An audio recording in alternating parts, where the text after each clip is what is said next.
Feedback తీసుకెళ్ళి మండల నాయకుడికి చెప్పాలా, మండల నాయకుడు వాళ్ళ దాంట్లో అన్నిట్లలో సమీక్షించి తీసుకెళ్ళి జిల్లా పరిషత్ నాయకుడికి చెప్పాలా, జిల్లా పరిషత్ నాయకుడు తీసుకెళ్ళి రాష్ట్ర నాయకుడికి 3 నెలలకు ఒకసారి వీళ్ళు మీటింగ్ పెట్టాలి.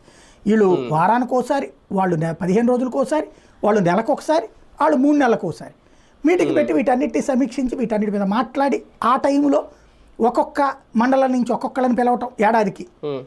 అదే సమయంలో జిల్లా మీటింగులకి ప్రతి 2 నెలలకు ప్రతి నెలకో 2 నెలకో 3 నెలకో ఓసారి మీటింగ్లు పెట్టడం, కాస్త భోజనాలు ఖర్చు అవుతుంది అంతే కదా.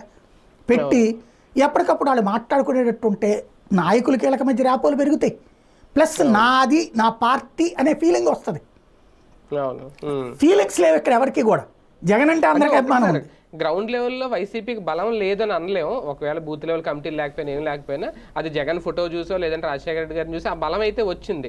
కానీ ఇప్పుడు ఈ కోఆర్డినేషన్ మిస్సింగ్ అనేది ఉంది చూసారు. ఆల్రెడీ కోఆర్డినేటర్లు వేసిన, ఎక్కడికెక్కడ మన ఇన్ఛార్జీలు పెట్టినా, ఏం చేసినా వీళ్ళ మధ్య మాత్రం ఈ సమన్వయం అనేది రావట్లేదు. బికాజ్ ఆఫ్ ఓన్లీ జగన్ వల్లేనా అది, లేదంటే సీనియర్ నాయకుల్లో కూడా ఆ లోపం ఉందా, సమన్వయం చేసుకోలేకపోతున్నారా? నేను చెప్తున్నది అదే. ఆర్గనైజేషన్ అనేది ఏర్పడితే ఆర్గనైజ్డ్గా నడుస్తుంటే అసంతృప్తి పోతుంది. అంటే జగన్ వెళ్ళాలి ఇంకా గ్రౌండ్. అలా కాదండి, ఇప్పుడు నేను చెప్పిన ఈ వ్యవస్థలన్నీ ఏర్పాటు చేస్తే అప్పుడు దానికి తోడు వారానికి ఒకసారి జగనే టెలికాన్ఫరెన్స్ పెట్టడం, జగనే వీడియో కాన్ఫరెన్స్ పెట్టడం. అంటే అంతమంది నాయకులు